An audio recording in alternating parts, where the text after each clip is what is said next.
Olá, pessoal. Meu nome é Fernando Santos, faço parte do Conselho do CIERE, da Universidade Paulista, e hoje estou aqui com Renato Paz, diretor e fundador do Instituto Fazer Acontecer, e com Reginaldo Matos, coordenador do Instituto Fazer Acontecer, para falarmos um pouco sobre a importância das organizações não governamentais. Tendo em vista que após a Segunda Guerra Mundial, o termo ONGs passou a ser mais utilizado. Inclusive, as ONGs começaram a operar, principalmente na Europa, após a destruição, na ajuda para a reconstrução dos países europeus. Eu gostaria, Renato, que você falasse um pouco sobre a importância das organizações não governamentais, é, falar um pouco o contexto delas e um pouco da importância delas de modo geral. Tá, bem, boa noite, pessoal. Antes de mais nada, né, eu quero dizer que eu não sou um especialista em história das ONGs, tá? Eu sou psicólogo de formação e a minha primeira intenção quando eu me formei em psicologia não era trabalhar no terceiro setor, né? Então, isso só veio após um primeiro momento onde eu tive a oportunidade, né, de vir a constituir uma organização social e por isso é que eu fui parar nessa área, né, de terceiro setor.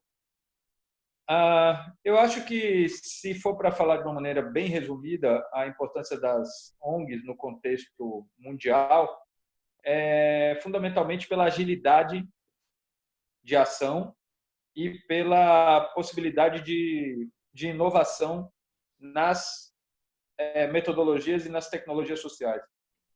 Então, como vocês sabem, tem o primeiro setor, que é o setor público, o segundo setor, que é o setor privado, e vem o terceiro setor, que é o setor, né, que estariam todas essas entidades, instituições, associações, institutos, fundações, e por aí vai, né? Eu acho que a ideia realmente de uma organização social é poder trabalhar de uma maneira mais célere, né, do que o setor público e mesmo que o setor privado. Até porque, digamos assim, cada setor tem a sua especificidade, cada setor tem o seu olhar dirigido, né? Então, o setor Uhum. público é desenvolver políticas públicas, o setor privado, fundamentalmente, é a questão do lucro, e o terceiro setor seria um setor onde as propostas de inovações sociais e de ajuda, especialmente ao primeiro setor, né? Na realidade, a ajuda à sociedade poderia ser feita de maneira bastante mais rápida do que a do setor público. Certo. Tendo em vista que na época, assim, em 1950, mais ou menos, quando as ONGs estavam ajudando os países europeus a se reconstruir, tinha assim, uma participação muito da, da sociedade civil mesmo criando essas ONGs. Você vê uma participação efetiva da sociedade, assim, de modo geral, assim, nas ONGs mesmo, para solucionar problemas locais? Porque na época, assim, naquela época, o Estado ele não tinha recursos para alcançar determinados problemas na sociedade civil. Então, a própria sociedade civil que se juntou e foi lá e começaram a desenvolver algumas organizações, algumas ONGs, assim por dizer. Você vê uma ativação uma maior participação da população civil nas ONGs hoje? Não, bem, vamos lá. O termo, né, ONG, ele Aham, remete à organização não governamental, né? aham, Mas existe um termo no Brasil que já foi até superado, que era o termo OCIP, né? Organização da Sociedade isso. Civil de Interesse Público. Hoje virou organização da sociedade civil, né? Então, organização social. É, Fundamentalmente, o terceiro setor, né, as ONGs, elas têm que trabalhar com a sociedade civil. A forma como a sociedade civil se organiza vai possibilitar que esta, né, possa atuar na sociedade, no mundo, de uma maneira adequada. E a forma legal disso, né, que são as fundações, os institutos, as associações. Então, o termo genérico ONG, né, para todas essas entidades que são fora do Estado e que são organizações que existem desde há muito tempo, né? Então, assim, elas podem ter se fortalecido pós Segunda Guerra, mas elas existem há muito tempo. Então, você tem nos Estados Unidos o Rotary, que existe há muito tempo, você tem o Lions, que existe há muito tempo, você tem as ordens terceiras, né? Que, por exemplo, Ordem Terceira de São Francisco, que são organizações laicas ligadas às igrejas. Então, assim, sem a sociedade civil para... Na verdade, assim, é uma condição dada das ONGs que a sociedade civil se mobilize, senão elas não existem. Uma ONG não pode ser uma organização de Estado, uma ONG não pode ser uma organização de uma fundação, não pode ser de uma empresa, né? Ou seja, uma ONG é uma organização que ela tem que ser fundada para servir a sociedade civil, né? Mas servir sem o intuito de lucro e sem o intuito da obrigação da criação de política pública. Isso, certo.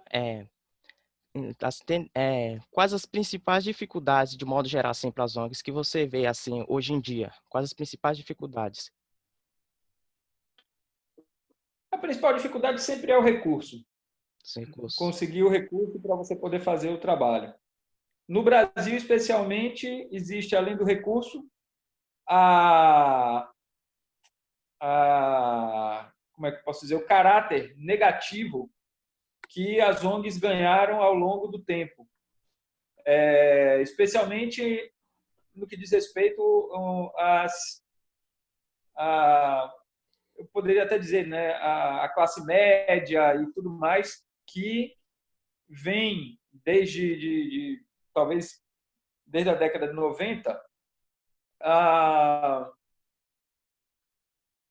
criando essa sensação de que ONGs são locais onde jorra dinheiro público, onde pessoas inescrupulosas elas se aproveitam da boa-fé dos outros e dos pobres, especialmente para poder fazer, né, para poder corromper, né, o sistema. É uma visão totalmente equivocada, porque são muitas poucas ONGs que são corruptas, né? Então, se você for ver no rol das ONGs que estão realmente devendo alguma coisa, que tem realmente alguma coisa perante a justiça, são poucas. Mas fica a impressão para muitas organizações. Então, essas duas dificuldades são as dificuldades que a gente encontra no Brasil hoje. Que inclusive também teve um problema recentemente que foi lá na Amazonas, que estava tendo queimadas e tal, e saiu muitas notícias, até mesmo fake news, dizendo que foi as ONGs. Aí tinha muita gente falando que ONG não presta, que isso e aquilo. Tudo isso também acarreta, de uma certa forma, né, de uma má imagem, até mesmo de uma falta de pesquisa mesmo para a sociedade geral, né? Não que não tenha, né? Você tem Isso. organizações que são realmente organizações corruptas, e que se aproveitam mesmo. Mas a grande maioria não é assim. Eu também fiz uma pesquisa que hoje em dia no Brasil, eu olhei isso no IPEA, que tem mais de 800 mil ONGs já operando no país. Então, de fato, tem uma grande importância e relevância as ONGs a nível nacional, a nível local, a nível internacional, de modo geral. Sim. Tendo em vista a importância das ONGs, eu gostaria que agora o Reginaldo falasse um pouco sobre o Instituto Fazer Acontecer, a importância dele, tanto a nível internacional como a nível nacional. Reginaldo.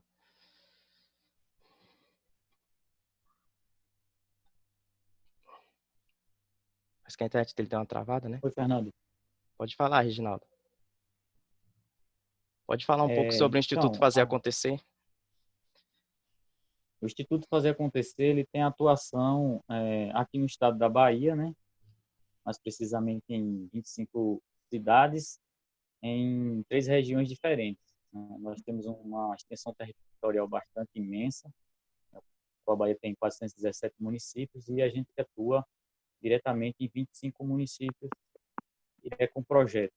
O Instituto Fazer Acontecer já tem 16 anos na área de atuação, trabalhando com educação através do esporte. Se a gente for analisar em um país onde um terço das organizações, das empresas, elas fecham em mais ou menos 3 anos de atuação, então a gente tem 16 anos de atuação. Isso mostra que a gente está fazendo um trabalho bem feito e que a gente está no caminho certo. Então, a gente, como eu citei anteriormente, a gente atua em 25 cidades da Bahia desde o ano 2003, sendo que com projetos em parceria diretamente com as prefeituras. Então, esse projeto ele é feito com a parceria com as prefeituras, com as secretarias de educação dos municípios. Então, a gente oferece o projeto, a gente consegue captar recursos de parceiros, tanto nacionais como os internacionais. É aí onde a gente tem uma área de atuação, tanto no Brasil como fora do Brasil, porque a gente tem grandes parceiros e patrocinadores estrangeiros. E a gente aloca esses recursos nos municípios em parceria com as cidades, onde a gente trabalha com capacitações de socioeducadores, monitoramento, supervisão e o trabalho na ponta que é feito com os adolescentes, que é com a metodologia dos 3 tempos. A gente trabalha com a educação através dessa metodologia. É uma metodologia específica, né? Que é do IFA, e o IFA é pioneiro na Bahia aqui trabalhando nesse sentido do esporte educativo. Beleza. Você quer complementar, Renato, a fala de Reginaldo? Não, eu acho que é isso mesmo. Ele resumiu, né? A gente tem um trabalho nessas 25 cidades. Estamos paralisados hoje por causa da situação, né, da pandemia. Mas é um trabalho de formiguinha, né, que a gente vem fazendo e que vem dando certo, né, aos poucos. Uhum. Você pode falar um pouquinho da importância do Instituto fazer acontecer a nível internacional? Inclusive, eu vou até complementar isso daí. Eu? É. Olha, a gente tem uma relação, tá, com organizações internacionais que são patrocinadoras do Instituto Fazer Acontecer, e temos também relações com redes internacionais. Então, assim, a gente, de uma maneira geral, faz um trabalho que é voltado, né, totalmente para o Brasil, mas a gente procura divulgar, né, o trabalho da gente a nível internacional, não só as nossas atividades, mas também, né, a gente procura, hoje em dia nem tanto, mas teve um tempo que sim, que a gente procurava escrever artigos científicos para eventos, e por conta disso a gente teve uma inserção grande e acabamos nos tornando uma organização relativamente conhecida nesse campo aí do esporte para o desenvolvimento, né? Isso que, inclusive, também é uma grande troca de ferramenta, né, nos encontros que o Instituto faz acontecer. Eu tive a oportunidade de participar de um. Houve uma grande troca de ferramentas e tal, de ideias, o que é bacana nas organizações não governamentais. Compartilhando. Sim. Então é isso, Reginaldo e Renato. Eu agradeço a vocês pela participação nessa pequena entrevista. Agradeço ao pessoal do IFA por participar. Agradeço ao pessoal do CIERE aí também pela colaboração. E muito obrigado a vocês novamente. Obrigado. Qualquer coisa é só falar. Beleza. Abraço, Fernando. Reginaldo. Tchau, Reginaldo. Um abraço aí a vocês também, Fernando. Estamos à disposição, né? O pessoal pode entrar aí na página do Instituto Fazer Acontecer no Instagram, Facebook, para acompanhar o nosso trabalho. Saber, né? Se tiver curiosidade de saber como é a metodologia, que a gente não falou especificamente como é que funciona, a metodologia do Esporte 3, pode nos mandar um e-mail também, que você pode disponibilizar lá.